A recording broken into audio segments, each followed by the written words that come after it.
ตัสสะภะคะวะโตอะระหะโตสัมมาสัมพุทธัสสะนะโมตัสสะ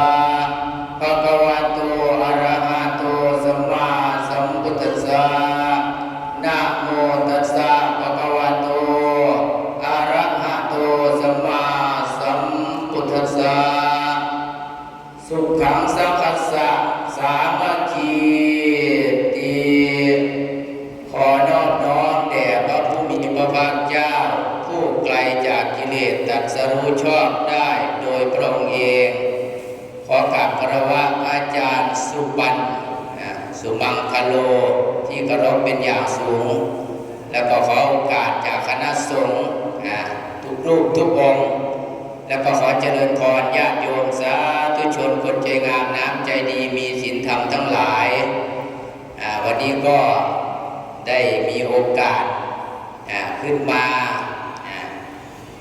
เทศหรือว่ามาเล่าประวัติของพระแม่โพธิ์ศพแม่โพธิ์ศพบ้านเฮาเอิ้นว่าแม่โพธิ์ศพวันนี้ก็ถือว่าเป็นงานสามัคคีนั่นแหละงานสามัคคีร่วมจิตร่วมใจกันเริ่มตั้งแต่สงกรานต์ก็เป็นงานที่ว่าบุญประเพณีโยมบุญประเพณีการทำบุญประสายข้าวเปลือกหรือว่าตามประเพณีบอกว่าฮีด12ข้อง14ฮีด12เขาก็มีเดือนอ้ายเดือน2เดือน3เดือน4เดือน5เดือน6เดือน7เดือน8เดือน9เดือน10เดือน11เดือน12เดือนเพิ่นว่ามีฮีด12มีอยู่12เดือนมี12บุญเดือนอ้ายกับบุญเขาปฏิวัติสกรรมเดือน2กับบุญล้านเดือน3กับบุญของกีเดือน4กับบุญพระเวทเดือน5กับบุญสงกรานต์เนี่ยแต่ว่าเขาเรียกบุญสงกรานต์ก็บุญประสาทเขาเรียกพร้อมกันยิ่งปืนนัดเดียวได้ต้องสองตัวซะทำคณะกรรมการผู้ใหญ่บ้านเนาะเดือน5บุญสงกรานต์บุญปีใหม่ของเฮาบุญปีใหม่ของเฮาของคนไทยเป็นว่าจะนั่นกับหมู่บ้านมันก็มีการทรงน้ำพระพุทธเจ้าทรงน้ำพระพุทธรูปทรงน้ำพระสงฆ์แล้วก็ทรงน้ำพระพรหมน้ำพรหมน้ำหอนรับพรจากผู้เฒ่าผู้แก่นี่ก็เป็นบุญประเภทนี้เพิ่นว่าเดือน5เดือน6กับบุญเดือน6เป็นบุญที่ดังบุญแหกหน้าขวัญเพิ่นว่าบุญแหกหน้าขวัญสิเว้าให้ฟังมันเป็นมาจังใดมันจะไปเกี่ยวกันเดือน6บุญแหกหน้าขวัญเดือน7บุญเข้าพรรษาเดือน7บุญสัมภาบ้านเนี่ยเดือน7บุญสัมภาบ้านบุญเบิกบ้านเดือน8บุญเข้าพรรษาเดือน9บุญเข้าประดับดินเดือน10บุญเข้าสากเดือน11บุญออกพรรษาเดือน12กับบุญกฐิน12เดือนนี่สิเกี่ยวพันกับแม่เท่านั้นแม่พระโพธิ์ศพอยู่ตลอดบ่เคยขาด12เดือนเกี่ยวของอย่างไรวันนี้ก็คือเขาต้องใส่เข่าอยู่ประจำใส่บาตรซุมือเป็นชีวิตของเขาก็ว่าได้กันไปฉะนั้นแม่โพธิ์ศพนี่มีจิตตวิญญาณหรือว่าขวัญมีขวัญแม่โพธิ์ศพนี่กำเนิดแม่โพธิ์ศพเนี่ยที่จริงก็เป็นแค่ผีเพิ่นว่าประวัติมาเนาะเป็นผีเฝ้าหน้าเป็นผีตาแห้งก็ว่าได้แต่ว่าเราอัปเกรดเจ้าของได้เป็นเทพพธิดาพวกนี้เป็นเทพทุนนึงมาต่อไปอัปเกรดเจ้าของได้ไปอยู่สั้นดาวดึงพุ่นมาต่อไปจากที่เราเฝ้าเขามาหลายพันปีผีตัวนี้มันต่อไปก็ได้อัปเกรดเจ้าของได้เป็นเทพได้เป็นขันเทพก็เลยได้เป็นแม่โพธิ์ศพบัดนี้ประชาชนเนี่ยมนุษย์เท่านี่แต่ก่อนบ่มีข้าวกินก็เลยได้มีข้าว แต่ก่อนเขานี่เพิ่นว่าเม็ดใหญ่สำหรับข้าวนี่โยมแม่โยมบ่เขานี่เม็ดใหญ่สำหรับข้าวเม็ดบักใหญ่ว่าซั่นว่าแต่ว่าบินได้เนี่ยเขามีปีกบินได้บัดนี้ก็เลยมาให้คนกินพากันกินเขาอยู่โดนบัดนี้มียายแม่ใหม่ผู้หนึงว่าซั่นว่ายายแม่ใหม่เราบ่มีลูกมีผัวเราบ่มีลูกมีผัวบัดนี้เราเฮ็ดเหล้าบ่ทันแล้วว่าซั่นว่าเราเฮ็ดเหล้าบ่ทันแล้วบัดนี้ก็เลยเขานี่บินมาบินมาสิเขาเหล้าให้เรานะบินมาสิมาเขาเหล้าพอเวลาสิมาเลยได้เขานี่มันเอาไว้บัดนี้เหล้าบ่ทันแล้วเขาก็บินมาบัดนี้มาหลายเป็นคือแม่เพิ่นนี่แม่มาคือจังแม่เพิ่นสิมาเต็มเหล้าเลยตัวอันยายแม่ใหม่นี่ศูนย์ซะแล้วบัดนี้เฮ็ดเหล้าบ่ทันแล้วมานี่จะควานฟาดเขาซะแล้วบัดนี้ควานฟาดเขาก็เลยเครียดบัดนี้หนีไปเลยบัดนี้เขาหนีบ่มาแล้วบัดนี้บ่ได้กินเขาซะแล้วมนุษย์ก็เลยบ่ได้กินเขาอยู่โดนหลายปีอยู่โดนหลายปีก็เลยให้พระฤาษีให้พ่อพระฤาษีเนี่ยชาวเมืองพระราณสีก็เลยประชุมกันว่าให้ผู้ใดไปเชิญแม่โคศกมาว่าซั่นว่าก็เลยไปเชิญแม่โคศกให้พระฤาษีไปเชิญไปบอกไปอ้อนวอนว่าให้มาเลี้ยงมนุษย์สิตายแล้วว่าซั่นว่าก็เลยได้พระฤาษีเนี่ยไปเชิญไปเป่าไปอ้อยไปหยังมาก็เลยเห็นแก่พระฤาษีแม่โคศกก็เลยมาเลี้ยงคนอีกมันต่อไปเนี่ยมาเลี้ยงคนอีกจากที่เขาเม็ดใหญ่น่ะที่ตีล่ะแตกไปเนี่ยเป็นเม็ดน้อยไปเนี่ยเป็นเม็ดน้อยชูมือนี่ล่ะย้ายไปหมายตีมันแตกแต่กับบินได้อยู่คือเก่าแต่ว่าน้อยกว่าเก่าเม็ดน้อยไปเนี่ยพระฤาษีก็เลยไปเชิญมาให้กินให้ประชาชนได้กินข้าวมนุษย์ได้กินข้าวบัดนี้พากันกินข้าวมีอุดมสมบูรณ์ดีบัดเนี่ยก็เลยอันเทวดาทั้งหลายเทพบุตรเทพธิดาในเมืองสวรรค์ชั้นดาวดึงส์ตลอดถึงมนุษย์เทพทั้งหลายมาประชุมกันว่ามาเว้ากันว่าประชุมกันว่าเขากับพระพุทธเจ้านี่อันใดมีคุณหลายกว่ากันว่าซั่นว่า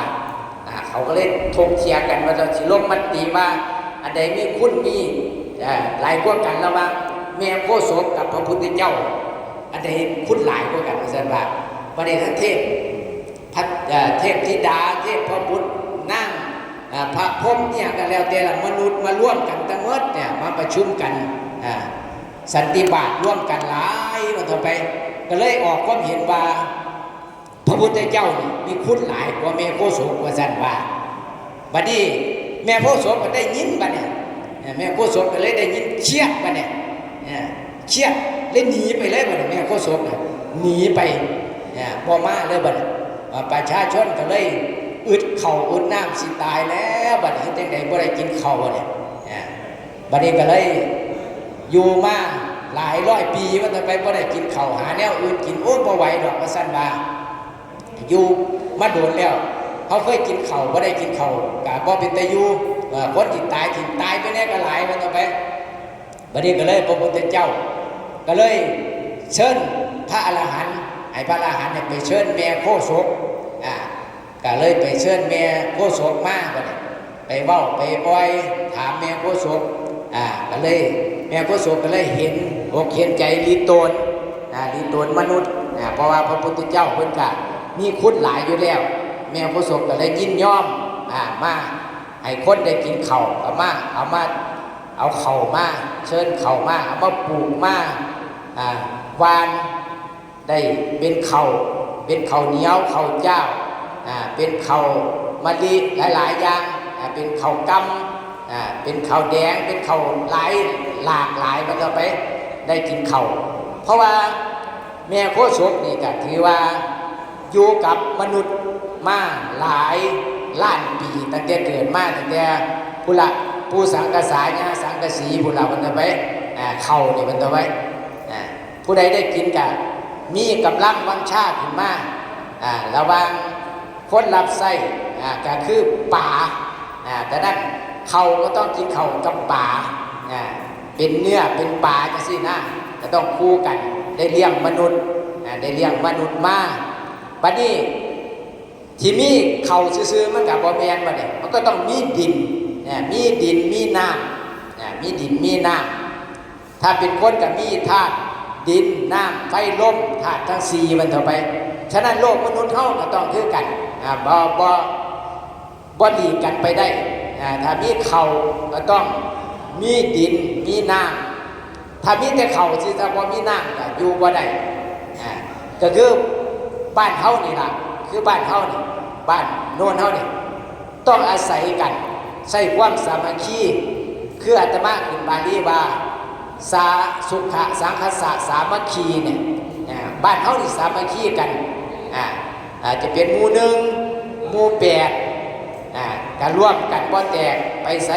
เฮ็ดหยังก็ซอยกันโดยเฉพาะผู้นำหมู่1ก็คือ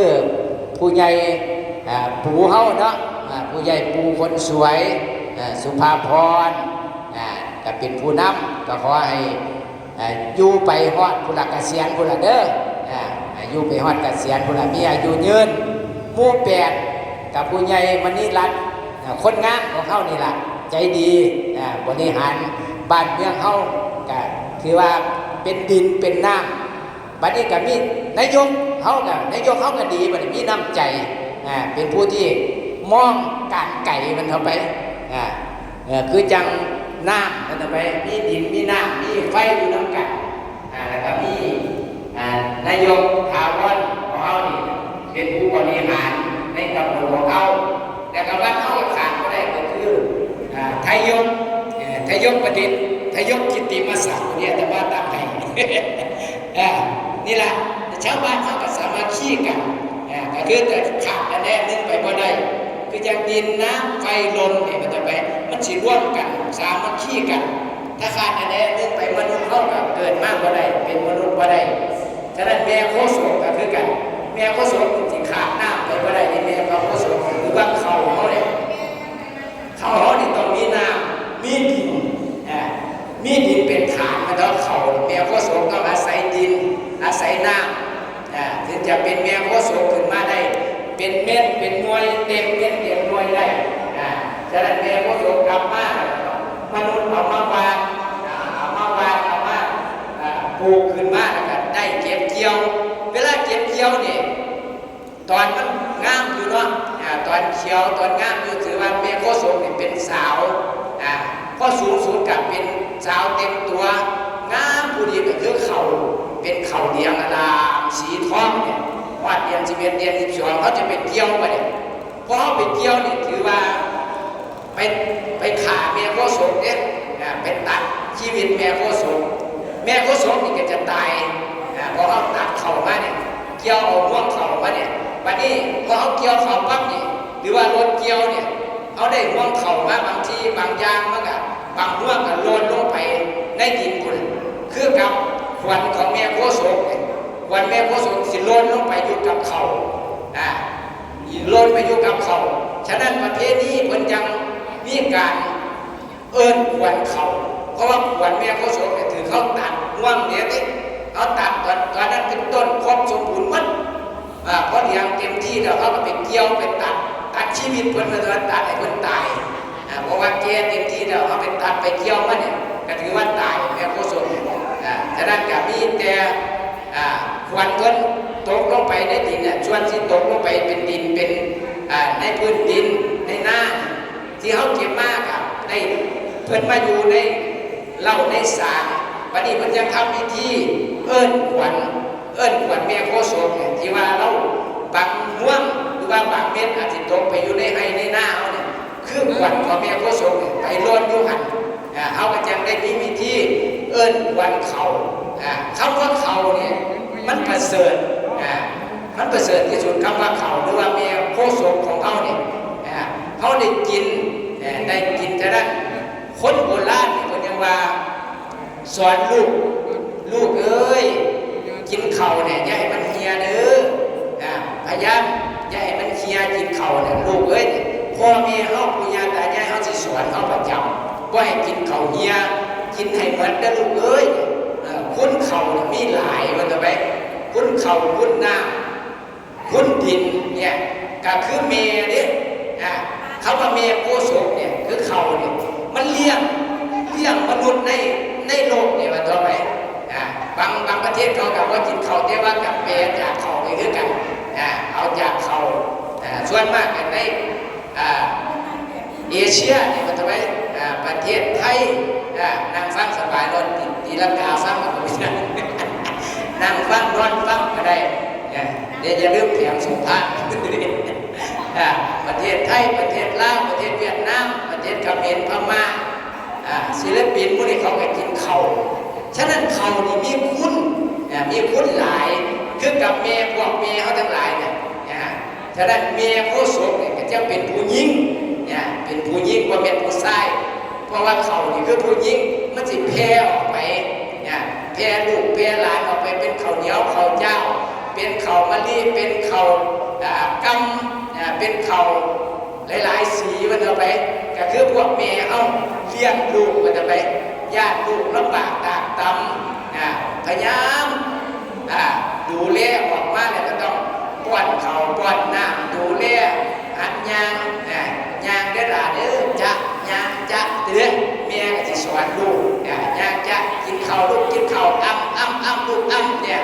เป็นจะสั่งแม่นี่เป็นห่วงลูกก็คือแม่โคโสกนี่แหละห่วงเขาญาติเขาไม่ได้อยู่ได้กินเนี่ยเป็นห่วงเป็นใยถึงบางทีลำบากตากตำบันไดเพิ่นก็สูงมากอยู่กับมนุษย์เนี่ยแม่โคโสกแต่ว่ามีการเครียดที่ว่าให้ฟังมันน้อยใจว่า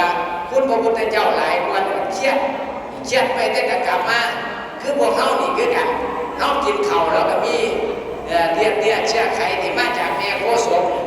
บางทีก็จะมีเครียดบ้างมีงอนบ้างพวกแม่เขาเนี่ยแต่ว่าการเครียดแล้วก็กลับมาคือเขาเนี่ยแหละมาหาลูกเป็นห่วงลูกญาติลูกก็ได้อยู่ได้กินกินได้ละกินได้เฝ้าใหญ่ยางกินเนี่ยแม่ก็สิสอนลูกซะฉะนั้นแม่โคโสกของเขานี่มีคุณหลาย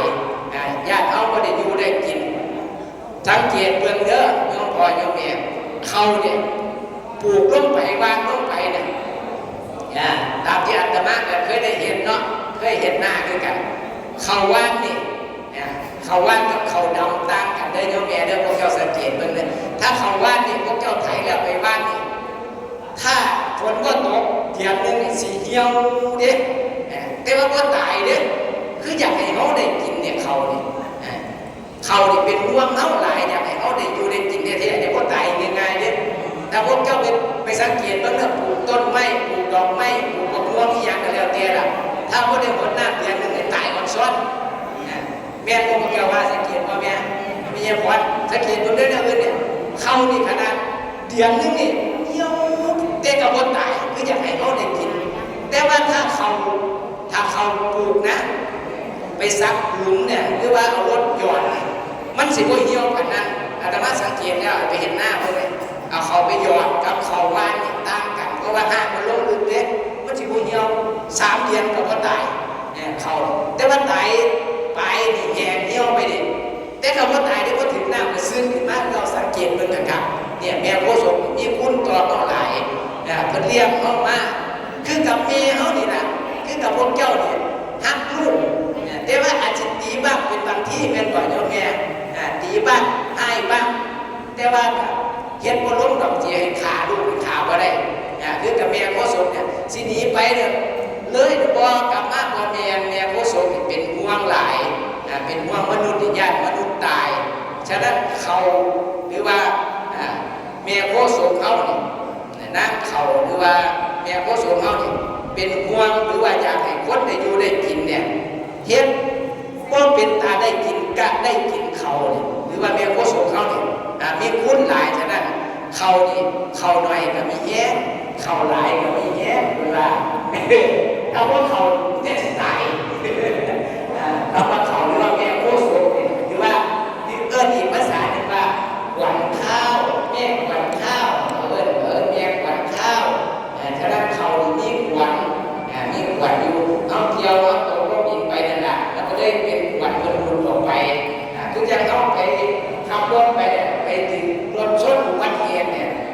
เจ็บหรือว่าทะเลาะทะเลาะกันแล้วแต่เขาก็จะไปเอิ้นขวัญเป็นว่าเอิ้นขวัญมาอยู่กับเนี่ยกับตัวอยู่คือกันเขาไปเกี่ยวเขาไปตัดห่วงคนเลยตัดข้อคนมาฉะนั้นส่วนมันที่โลดลงไปในดินหรือว่าโลดเกี่ยวเนี่ยเม็ดเขาตกไปในดินในน้ำแล้วแต่วันนี้เขาได้มาส่วนหลายเขาก็เลยเดียอยู่ส่วนหน่อยก็ได้มาเหมือนก็เลยทำพิธีสู่ขวัญเขาสู่ขวัญเขาเอิ้นขวัญมาอยู่ในลุงในฉางเอาที่ได้เขาหลายขึ้นมันจะไปแต่เอาเฮ็ดพิธีเนี่ยมันจะไปเอาเฮ็ดพิธีคือต้องตามประเพณีตามแต่ละเดือนเนี่ยถ้าว่าเดือน6เฮ็ดอย่างวันนี้แหกหน้าขวัญเนี่ยก็เกี่ยวกับเขาเนี่ยเพราะว่าเฮ็ดหน้านั่นก็เกี่ยวกับเขามาตั้งแต่สมัยข้ามพุทธกาลพระพุทธเจ้าไปแหกหน้าขวัญกับพอไปนั่งอยู่ใต้ต้นไทรต้นโพใหญ่น่ะเมตตาเวทมันสิไปทางใดก็แล้วแต่วงโพธิ์วันนี้จากพระพุทธเจ้าเพราะว่าพระพุทธเจ้าเป็นคนมีบุญ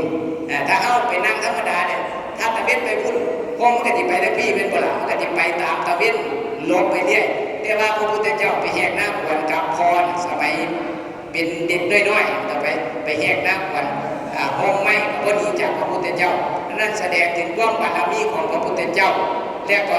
นั่งโพศพก็ต้องอยู่กับเขามีมาจากสั้นประเดี๋ยวเดือน7ไปเนี่ยเดือน7เขาไปเห็นบุญคือเก่าเกี่ยวกับประเภทนี้เปิดบ้านคุณเปิดบ้านเดือน7เนี่ยหรือว่าพีตาแยกเขาไปเห็นเรื่องเขาไม่เห็นคือเก่าเป็นประเภทนี้เพราะว่าที่ขาดเขาก็ได้หรือว่าขาดแม่โคศกเขาก็ได้เพราะว่าชีวิตของเขาประจำวันเขาเนี่ยเขาจะอยู่กับแม่โคศกทั้งนั้นเลยได้กินเขาได้เอาเขามาทำบุญใส่บาตรสูมือสูเว้นก็มีแต่เขาเดือน9เดือน10เฮ็ดบุญเขาสากบุญเขาสากสิก็เอาเขาสากไปยายให้แม่โคศกให้ผีตายแห้งมันจะเกี่ยวกับมันเขาหรือเก่าว่าหนีไปใส่มันเอาไปชีวิตของเขาเนี่ย22นี่ที่เกี่ยวกับประเทศนี้กับแม่โคศกทั้งนั้นแหละแต่ว่าบ่ได้เอามาว่าเป็นจุดเด่นก็คือแต่ละเดือนมันก็มีเดือน5ที่เกี่ยวกับน้ำเป็นว่าน้ำดินไฟลมที่อาตมาพูดนี่ก็คือเกี่ยวกันอยู่จังสี่มันที่พัวพันกันอยู่จะเป็นสามัคคีระหว่างคนเฮามีดินน้ำไฟลมขาดอย่างใดอย่างหนึ่งบ่ได้ขาดดินก็บ่ได้ดินก็คือธาตุดินก็หมายถึงว่าคันซี่รถดินน้ำรถนี่ขาดน้ำได้น้ำมึงน้ำมันเคียงน้ำมันเบรกน้ำมันอะไรก็แล้วแต่ในรถเนี่ยต้องมีน้ำไฟดินน้ำไฟก็ขาดอะไรก็สตาร์ทก็ติดมันก็ต้องมีอย่างนั้นมีธาตุสีคนเฮาเหมือนกันมีธาตุสีขันธ์5แต่ว่ารถเนี่ยมีแค่เกียร์5หรือเกียร์6บ่มีขันธ์มันจะไปบัดนี้มาเป้าของมันในพวกเขานี่ก็คือนี่แหละบ้านเขาเนี่ยสามัคคีกันมีผู้ใหญ่บ้านมีผู้ช่วยมีทายกมีนายกก็ถือว่าความสามัคคีของเขาเนี่ยคือกับพวกเขาที่มาอยู่น้ำกันอาตมาขึ้นบาลีว่าสุขาสังคสะสามัคคีเนี่ยก็จะเป็นผีบ้านเขาเนี่ยพระสงฆ์พระเจ้าก็มันหลายรูปหลายองค์มาอยู่น้ำกันก็ไม่ได้ทะเลาะเบาแวกกันสามัคคีกันเพราะว่าเป็นอย่างนี้เป็นเพราะญาติโยมมีบุญญาติโยมบ้านเขามีศรัทธา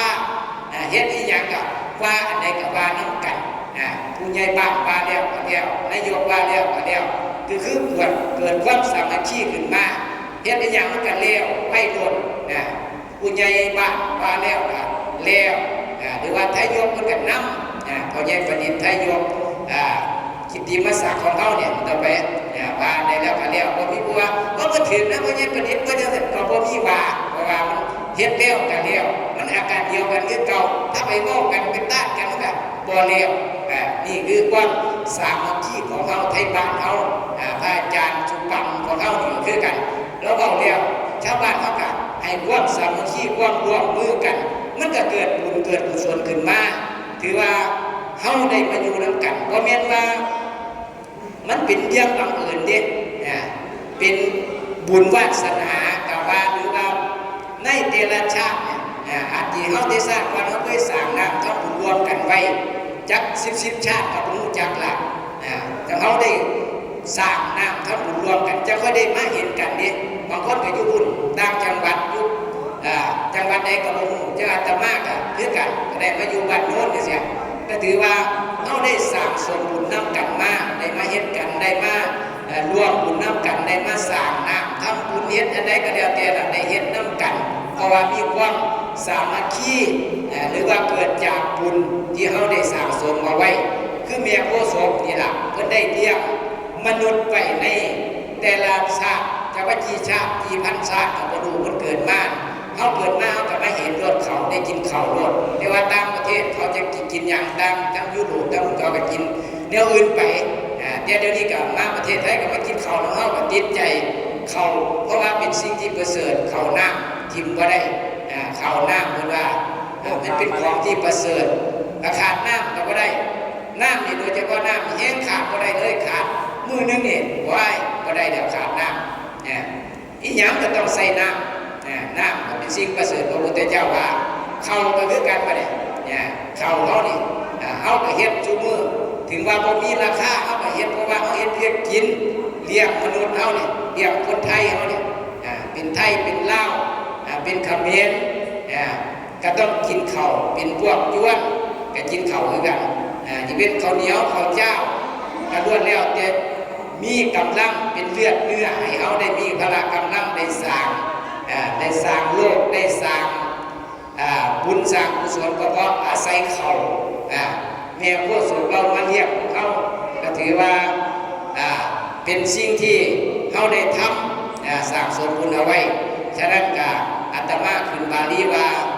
สุขาสังคัสสะสามัคคีเป็นผู้ร่วมจิตร่วมใจกันก็เกิดเป็นบุญอาศัยข้าวเปียกเอามาจัดในช่วงสงกรานต์เพราะว่าจัดยังไงก็ว่าเป็นอย่างเพราะว่าเอาสามัคคีกันว่าผู้หนึ่งว่าเดียวผู้ใหญ่บ้านว่าเดียวทายกว่าเดียวอาจารย์ว่าเดียวกันถือว่ามันตกลงกันเป็นบุญถ้าคัดกันผู้หนึ่งว่าผู้หนึ่งก่อนนั่นก็ว่าเป็นบุญฉะนั้นมันเป็นบุญเป็นกุศลที่เขาได้เห็นถึงที่มากที่น้อยก็ว่าเป็นอย่างวัตถุทานมากหน่อยก็เป็นอย่างที่ว่าจิตใจของเขาเนี่ยเต็มร้อยอยู่แล้วก็ขอให้ญาติโยมรักษาสิ่งเหล่านี้ไว้จะเป็นผู้ใหญ่หมู่หนึ่งหมู่แปดนายกก็ดีหรือว่าทายกก็ดีก็ให้สามัคคีกันรักษาไว้พระสงฆ์พระเจ้าด้วยกันอยู่น้ำกันการแสดงออกถึงความสามัคคีความหักการความเป็นหนึ่งจิตใจน้ำนึกใจเดียวกันวงเกี่ยวกันให้หักกันไว้คือข้าวเหนียวหนึ่งไม่ใหญ่เทศแตกมากคือน้ำคือข้าวเหนียวมันว่าความสามัคคีของเขาดีที่สุดจะเป็นบุญเป็นกุศลจะไปถึงจุดหมายปลายทางได้ก็ต้องความสามัคคีฉะนั้นก็ขออนุโมทนาบุญกับญาติโยมที่มาร่วมในงานบุญประสายข้าวเปียกปีนี้ก็ขอให้มีแต่ความสุขความเจริญมีอายุวันนะสุขภาระปฏิภาณธนสารสมบัติดังที่แสดงมาก็สมควรเกเวลาถ้าเทศไปนานเกิน30 นาทีพ่อใหญ่ประดิษฐ์ก็จะว่าหักกันเทศไปงานที่ว่างก็มีด้วยประการนัชนีแล